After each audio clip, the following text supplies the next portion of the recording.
Hello guys, welcome back to our YouTube channel. ഒരുപാട് നാളായി യൂട്യൂബിൽ വീഡിയോസൊക്കെ അപ്ലോഡ് ചെയ്തിട്ട്. വേറെ ഒന്നുമല്ല, ഫോണിന് കുറച്ച് കംപ്ലയിൻറ്റ്സ് ഉണ്ടായിരുന്നു. അതുകൊണ്ട് കംപ്ലയിൻ്റ് അല്ല, ഫോണിൽ മെമ്മറി ഫുള്ളായിട്ട് വീഡിയോ എടുക്കാൻ പറ്റുന്നില്ലായിരുന്നു. അപ്പോൾ ആർക്കൂട്ടൻ്റെ തൊട്ട് നമ്മുടെ രുദ്രാംഗീൻ്റെ വരെ ഒരുപാട് വീഡിയോസ് ഫോണിൽ കിടക്കുന്നുണ്ടായിരുന്നു. അതുകൊണ്ട് memory full out of space എന്ന് എപ്പോഴും കാണിച്ചുകൊണ്ടിരിക്കുകയായിരുന്നു. അതുകൊണ്ടാട്ടോ വീഡിയോ ശരിക്കും എടുക്കാൻ പറ്റാതിരുന്നത്. പിന്നെ കുറച്ച് നാളായിട്ട് ഒരുപാട് നല്ലതും ചീത്തയായിട്ടുള്ള ഒരുപാട് കാര്യങ്ങൾ ലൈഫിൽ നടക്കുന്നു. നമ്മുടെ രുദ്രാംഗീൻ്റെ ചോറൂണ് കഴിഞ്ഞ മാസം തന്നെ നടത്തിയായിരുന്നു കേട്ടോ. രുദ്രാംഗിക്ക് നമ്മുടെ വീടിൻ്റെ അടുത്തുള്ള പെരുമ്പാവൂർ അമ്പലമുണ്ട്, അവിടെ കൊണ്ടുപോയാണ് നമ്മൾ ചോറ് കൊടുത്തത് കേട്ടോ. നമ്മുടെ പാറക്കുട്ടനും അതെ, രുദ്രാംഗിക്കും അതെ, ഫസ്റ്റ് ചോറ് കൊടുത്തത് ആ സെയിം അമ്പലത്തിൽ വെച്ചാണ്. അതൊക്കെ ഒരു വലിയ ബ്ലെസ്സിങ് ആണെന്നാണ് ഞാൻ വിചാരിക്കുന്നത്. പിന്നെ അതുപോലെ തന്നെ നമ്മൾക്ക് ഗുരുവായൂർ അമ്പലത്തിലും കൊണ്ടുപോയി ചോറ് കൊടുക്കാനായിട്ട് പറ്റി, രുദ്രാംഗിക്ക് ചോറ് കൊടുക്കാനായിട്ട് പറ്റി. പാറക്കൂട്ടിൻ്റെ ടൈമിൽ നമ്മൾ ഈ പറഞ്ഞ പോലെ രുദ്രാംഗിക്കും അതേ പാറക്കൂട്ടിനും അതേ നമ്മൾ ഒരു അമ്പലത്തിൽ ചോറ് കൊടുക്കാമെന്നോ അങ്ങനെ ഒന്നും നമ്മൾ നേർന്നിട്ടേ ഇല്ലായിരുന്നു. അപ്പോൾ പാറക്കൂട്ടിൻ്റെ കാര്യത്തിൽ വന്നപ്പോഴത്തേക്കും ഒരു പാറുവിന് 7-8 മാസം, ഞാൻ ഓർക്കുന്നില്ല, 8 മാസമാണെന്നാണ് എനിക്ക് തോന്നുന്നത്. ആ ഒരു ടൈമിൽ നമ്മൾ ഗുരുവായൂരമ്പലത്തിൽ പോകും കേട്ടോ. പോയി കഴിഞ്ഞപ്പോഴത്തേ അവിടെ ചെന്ന് കഴിഞ്ഞപ്പോഴത്തേക്കും ഈ പറഞ്ഞാൽ നമുക്ക് ചോറൂണിന് പാറക്കൂട്ടിന് നമുക്ക് അവിടെ ചോറ് കൊടുക്കാമെന്നും പറഞ്ഞ് നമ്മൾ അവിടെ ചെന്ന് പാറക്കൂട്ടിന് ചോറ് കൊടുത്തു. അതുപോലെ തന്നെ രുദ്രാംഗിയുടെ കാര്യത്തിലും ഈ പറഞ്ഞാൽ നമ്മുടെ വീട്ടിൽ നിന്ന് എല്ലാവരും ഗുരുവായൂർ പോകുന്നുണ്ടായിരുന്നു. അപ്പോൾ രുദ്രാംഗിക്കും രുദ്രക്കുട്ടനും അവിടെ ചെന്ന് കഴിഞ്ഞപ്പോഴത്തേക്കും നമുക്ക് ചോറ് കൊടുക്കാൻ പറ്റി. അപ്പോൾ 2 പേർക്കും നമുക്ക് ഗുരുവായൂരപ്പൻ്റെ ചോറ് കൊടുക്കാൻ പറ്റി. അതൊക്കെ ജീവിതത്തിലെ വലിയൊരു ബ്ലെസ്സിങ് ആട്ടോ, നമുക്ക് ഗുരുവായൂരപ്പൻ്റെ അടുത്ത് കൊണ്ടുപോയി നമ്മുടെ പിള്ളേർക്ക് ചോറ് കൊടുക്കാൻ പറ്റുക എന്നൊക്കെ ഉള്ളത്.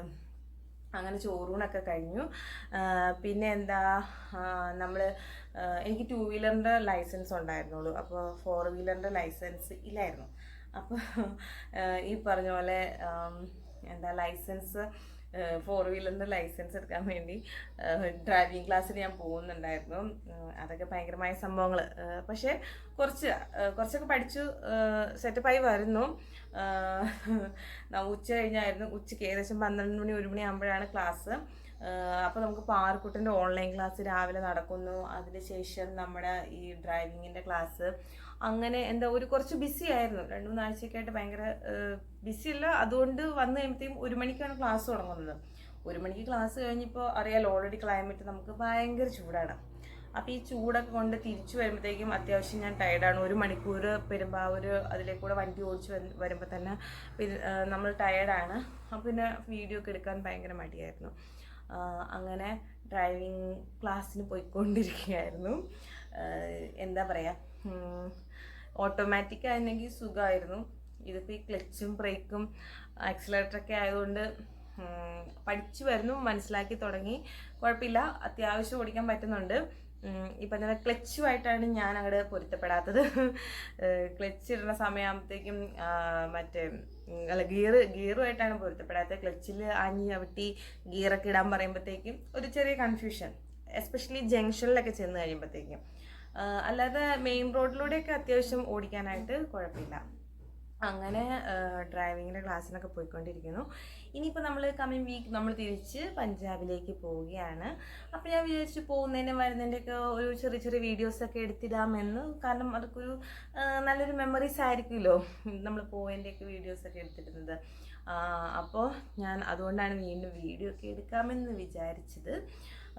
പിന്നെ നമുക്ക് കുറേ പാക്കിംഗ് ഒക്കെ സ്റ്റാർട്ട് ചെയ്യണം. ഇപ്പം ഞാൻ നിൽക്കുന്നത് എൻ്റെ വീട്ടിലാണ്, എൻ്റെ സ്വന്തം വീട്ടിൽ പിറവത്താണ് നിൽക്കുന്നത്. ഇനിയിപ്പോൾ കുറച്ച് ദിവസമല്ലേ ഉള്ളൂ. അപ്പോൾ മമ്മീൻ്റെയും പപ്പേൻ്റെയൊക്കെ എടുത്ത് കുറച്ച് ദിവസം വന്ന് നിൽക്കാമെന്ന് വിചാരിച്ചു, ബേബീനെയൊക്കെ ആയിട്ട്. അപ്പോൾ ഇന്ന് മമ്മി എനിക്ക് സ്പെഷ്യലായിട്ട്, എല്ലാ ദിവസവും തന്നെ മീൻകറിയൊക്കെ ഉണ്ടായിരുന്നു, ഇന്ന് മീൻകറി വെച്ചിട്ടുണ്ട്. അപ്പം നമ്മൾ മീൻകറി ഉണ്ടാക്കുന്നതിൻ്റെ വീഡിയോസ് ഉണ്ടാക്കുന്നതിൻ്റെ ഒന്നുമില്ല കേട്ടോ, ജസ്റ്റ് ഒന്ന് കാണിക്കാം. പിന്നെ നമ്മുടെ അന്ന് ഇവിടെ ഒരുപാട് ചെടികളൊക്കെ നമ്മൾ പുറത്തുണ്ടായിരുന്നല്ലോ. അപ്പോൾ മമ്മി ഇപ്പോഴും ഇപ്പോൾ വേനൽ ടൈം ആയതുകൊണ്ട് രാവിലെയൊക്കെ നനയ്ക്കണം.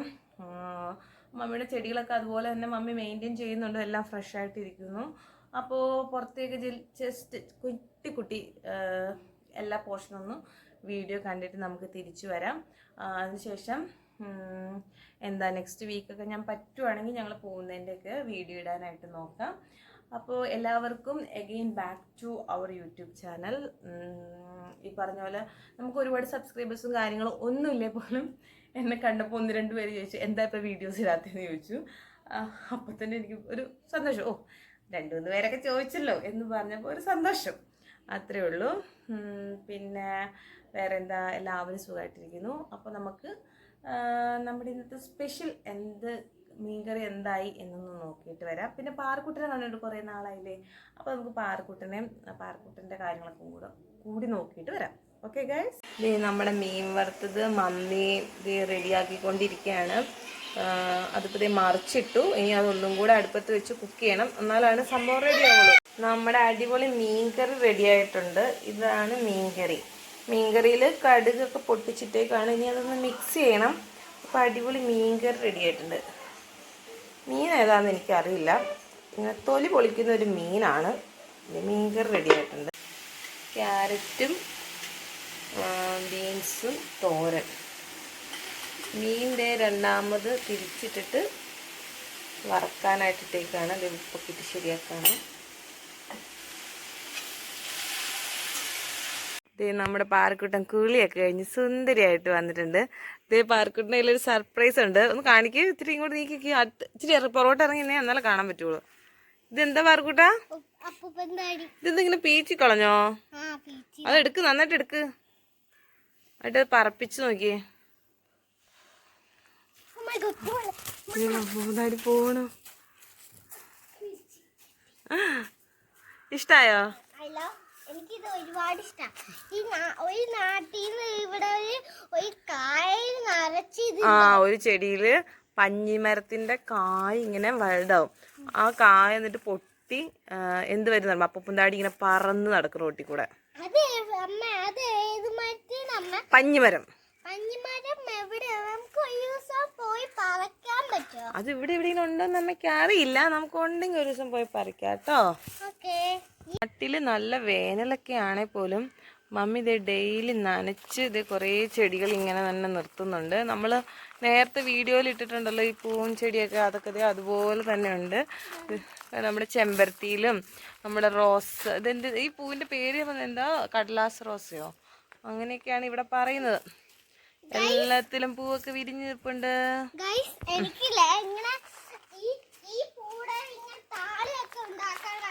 നമ്മള് പാറക്കുട്ടിന് നമ്മള് താളി ഉണ്ടാക്കി കൊടുത്ത ചെമ്പരത്തി താളി നമുക്ക് കുട്ടികൾക്ക് സിമ്പിൾ ആയിട്ട് ഉണ്ടാക്കാൻ പറ്റും. ചുമ്മാ അത് കല്ലേൽ അരച്ചിട്ട് നാച്ചുറൽ ആയിട്ടുള്ള താളി. ഇന്ന് പാറക്കുട്ടൻ തലയെ തൂത്തിട്ടുണ്ടല്ലേ? താളി വേറെയാണോ തൂത്തേ? ഓക്കെ, ഇത് കണ്ടോ, നല്ല ഫ്രഷ് ആയിട്ട് എല്ലാ ചെടിയും നിൽക്കുന്നുണ്ട്.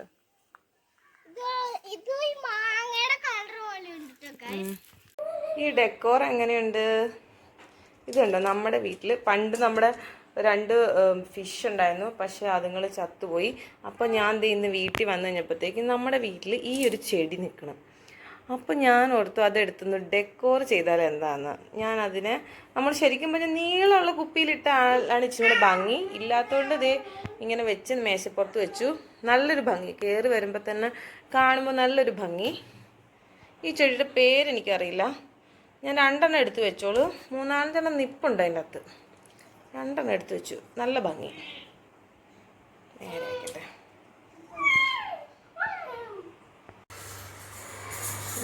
അങ്ങനെ നമ്മുടെ ചോറും കറി റെഡി ആയിട്ടുണ്ട്. ചോറും കറിയും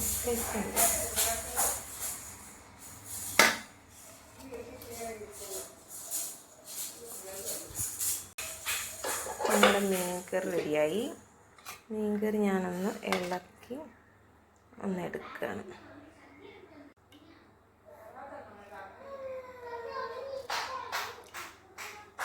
മീൻകറി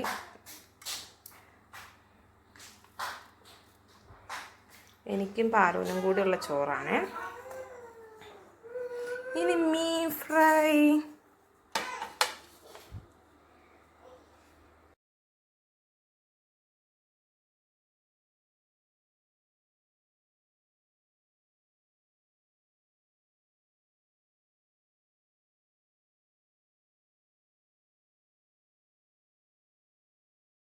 ഇത് കണ്ടോ, നല്ല അടിപൊളി മാങ്ങാച്ചാറാണ് ഉണ്ടാക്കിയേക്കുന്നത്. മാങ്ങ ഉണക്കി ഉണ്ടാക്കിയേക്കുന്ന മാങ്ങാച്ചാറാണ്. അങ്ങനെ നമ്മൾ മാങ്ങാച്ചാറും എടുത്തു. അങ്ങനെ കഴിക്കാനുള്ള റെഡിയായി. അപ്പം ഞങ്ങൾ കഴിച്ചിട്ട് വരാം. ഈ സാരി എങ്ങനെയുണ്ട് കൂട്ടുകാരെ? നല്ലതാണോ? Black with gold and maroon colour. Body ഫുള്ളും ബ്ലാക്ക് ആണ് കേട്ടോ. അപ്പോൾ എനിക്ക് തോന്നിയിട്ടുള്ള കാര്യമാണ്, നമ്മൾ കല്യാണമൊക്കെ കഴിഞ്ഞ് അല്ലെങ്കിൽ ഒരു കല്യാണമൊക്കെ കഴിഞ്ഞ് പിന്നെ തിരിച്ച് വീട്ടിലേക്കൊക്കെ ഇടയ്ക്കൊക്കെ വരുന്ന സമയത്ത് നമ്മുടെ അമ്മമാരുടെ അലമാരി കയറി അതിൻ്റെ അകത്തുള്ള സാരികളൊക്കെ ഒന്ന് തപ്പിയില്ലെങ്കിൽ, പുതിയത് എന്തെങ്കിലും കളക്ഷൻ ഉണ്ടോ ഒന്നും നോക്കിയില്ലെങ്കിൽ ഒരു സമാധാനമില്ലല്ലേ. എനിക്കിപ്പോൾ എന്താണെന്നല്ല, എനിക്ക് പൊതുവെ സാരി ഉടുക്കാനായിട്ട് ഒട്ടും അറിയില്ലാത്ത ഒരാളാണ് ഞാൻ. അതുകൊണ്ട് ഞാൻ സാരി ഉടുക്കുന്നത് വളരെ കുറച്ചാണ്. പക്ഷേ രുദ്രാംഗിനെ പ്രഗ്നൻ്റ് ആയതിനു ശേഷം ആ ഒരു ഇതിന് ശേഷം എനിക്ക് സാരിനോട് ഭയങ്കര ഇഷ്ടം തോന്നി തുടങ്ങി. മറ്റേ ന്യൂ ജനറേഷനിലൊക്കെ പറയുന്ന പോലെ ഒരു തള്ള വൈബ് സെറ്റപ്പ് ആണെന്ന് തോന്നുന്നു. എന്തായാലും എനിക്ക് സാരിയൊക്കെ കൊടുക്കാൻ ഭയങ്കര ഇഷ്ടം. അപ്പം ഞാൻ ആദ്യമായിട്ട് ഈ പ്രാവശ്യം വന്നു കഴിഞ്ഞപ്പോഴത്തേക്കും മമ്മീൻ്റെ ഈ സാരിയുടെ വാർഡ്രോബ് ഒന്ന് നോക്കി കഴിഞ്ഞപ്പോഴത്തേക്കും ഇത് പഴയ സാരിയാണ്, പക്ഷേ എനിക്ക് ഭയങ്കരമായിട്ട് ഇഷ്ടപ്പെട്ടു. അപ്പോൾ ഈ ഒരു സാരി എനിക്ക് പോകുമ്പോൾ കൊണ്ടുപോകണം എന്നുണ്ട്. പക്ഷേ ഏത് ഫങ്ഷന് എപ്പോൾ ഉടുക്കുമെന്നൊന്നും അറിയില്ല. പക്ഷേ ചുമ്മാ ഒന്നൊരു നോക്കാം. ഇത് കോട്ടൺ ഒന്നുമല്ല, തനി എന്താ പോളിസ്റ്റർ ടൈപ്പ് ആയിട്ടുള്ളതാണ്. പക്ഷെ ഭയങ്കര ലൈറ്റ് വെയിറ്റ് ആയിട്ടുള്ള സാരിയാണ്. പിന്നെ ഞാൻ ഒരു സാരിയും കൂടി എടുത്തു വെച്ചിട്ടുണ്ട് കേട്ടോ. എനിക്ക് 2 സാരി. ഇതാണ് രണ്ടാമത്തെ സാരി, ഗ്രീൻ വിത്ത് പിങ്ക് കളറായിട്ടുള്ള സാരി. ഇത് മമ്മി എടുത്തിട്ട് 1-2 കൊല്ലത്തിനുള്ളിൽ എടുത്തേണ ഒരു സാരിയാണെന്നാണ് എനിക്ക് തോന്നുന്നത്. പക്ഷെ അങ്ങനെ ഉടുക്കാറില്ല. ഇതും ഇപ്പം ഇതിൽ പ്ലെയിൻ സാരിയാണ്. പക്ഷെ എനിക്ക് ഇതിൻ്റെ ഈ പിങ്ക് ഉണ്ട്, ഈ ഒരു പിങ്ക് കളറാണ് എനിക്ക് ഇഷ്ടപ്പെട്ടത്. അപ്പം ഞാൻ എനിക്കൊരു പിങ്ക് കളർ ബ്ലൗസ് എടുക്കാമല്ലോ, അത് ഉദ്ദേശമാണ് ഞാൻ എടുത്തേക്കണത്. അങ്ങനെ ഞാൻ 2നും ബ്ലൗസ് എടുത്തിട്ടുണ്ട്, തയ്ക്കാനൊന്നും കൊടുത്തിട്ടില്ല. അപ്പോൾ ഈ 2 സാരിയാണ് ഇവിടുന്ന് പോകുമ്പോൾ ഈ പ്രാവശ്യം മമ്മിയുടെ കയ്യിൽ നിന്ന് അടിച്ചുകൊണ്ട് പോകാനായിട്ട് ഉദ്ദേശിക്കുന്നത്. ഞാൻ മമ്മീനോട് ചോദിച്ചു ഈ 2 എടുത്തോട്ടെ എന്ന് ചോദിച്ചു. അപ്പോൾ പറഞ്ഞത് കൊണ്ടേ തരുമെന്നുണ്ടെങ്കിൽ ഈ പറഞ്ഞ പോലെ മര്യാദയ്ക്ക് തിരിച്ചു കൊണ്ട് തന്നേക്കണം എന്ന് പറഞ്ഞാണ് തന്നേക്കുന്നത്. അപ്പോൾ ഈ 2 സാരിയൊക്കെ ആയിട്ടാണ് പോകാൻ ഉദ്ദേശിക്കുന്നത്. ഇനി പാക്ക് ചെയ്യുമ്പോൾ എടുത്ത് വെക്കാൻ തോന്നിയാൽ എടുത്ത് വെക്കും, ഇല്ലെങ്കിൽ ഇവിടെ തന്നെ കൊടുത്തിട്ട് പോകും. എന്താ, നമുക്ക് ഈ കല്യാണം കഴിഞ്ഞ് കഴിയുമ്പോഴാണ് നമുക്ക് വീട്ടിലേക്ക് തിരിച്ചു വരുമ്പോൾ കുറേ നൊസ്റ്റാൾജിയ എന്ന് പറഞ്ഞൊരു സംഭവം. അപ്പോൾ ഇപ്പം മമ്മീൻ്റെയൊക്കെ സാരിയൊക്കെ ഉടുക്കാനൊക്കെ ഭയങ്കരമായിട്ട് കൊതി തോന്നുന്നു. അതുകൊണ്ട് ഉടുക്കാമെന്ന് വിചാരിച്ചു. അപ്പോൾ ഈ 2 സാരി നിങ്ങൾക്ക് ഇഷ്ടമായോ? നല്ലതല്ലേ? പോളിസ്റ്ററാണ്, കോട്ടൺ അല്ല. എനിക്കൊന്നും ഉടുക്കാനറിയില്ല, ഒന്ന് ട്രൈ ചെയ്ത് നോക്കാം, അത്രേ ഉള്ളൂ. ഞാൻ ഡെലിവറിയുടെ ആ ടൈം തൊട്ട് എല്ലാ ഫംഗ്ഷനും ഈ പറഞ്ഞ സാരി തന്നെയാണ് ഉടുത്തത്. കൊച്ചിൻ്റെ ചോറൂണിനൊക്കെ പോയപ്പോഴും സാരി തന്നെയാണ് ഉടുത്തത്. ഗുരുവായൂരമ്പലത്തിൽ പോയപ്പോൾ മാത്രമാണ് ചുരിദാർ ഇട്ടത്. കാരണം അത്രയും ഡിസ്റ്റൻസ് നമ്മൾ പോകുമ്പോഴത്തേക്കും, ലോങ് ഡിസ്റ്റൻസ് ജേർണി വന്നു കഴിയുമ്പോഴത്തേക്കും നമുക്ക് കുഞ്ഞാക്കി പാലൊക്കെ കൊടുക്കാൻ ഭയങ്കര ബുദ്ധിമുട്ടായിരിക്കും. അതുകൊണ്ട് അന്നേരം ഞാൻ ചുരിദാർ ഇട്ടു. അപ്പോൾ ഈ സാരി കൊടുത്ത് ഏതെങ്കിലും ഫംഗ്ഷൻ എന്തെങ്കിലും പരിപാടി വരുവാണെങ്കിൽ ഞാൻ ഉടുക്കുന്നുണ്ടെങ്കിൽ ഞാൻ അതിൻ്റെയൊക്കെ വീഡിയോസ് ഇടാം. അപ്പം നമ്മുടെ ഇന്നത്തെ ഈ എപ്പിസോഡ് ഞാനിവിടെ വൈൻഡപ്പ് ചെയ്യുകയാണ്. ഒന്നും തന്നെ ഇല്ല, ജസ്റ്റ് ഞാൻ ഒരുപാട് നാളുകൾക്ക് ശേഷം വന്നതുകൊണ്ട് ജസ്റ്റ് കുറച്ച് വീഡിയോസ് എടുത്തു. അപ്പോൾ okay, bye guys, see you all. അടുത്ത വീഡിയോയിൽ നമുക്ക് വീണ്ടും കാണാം.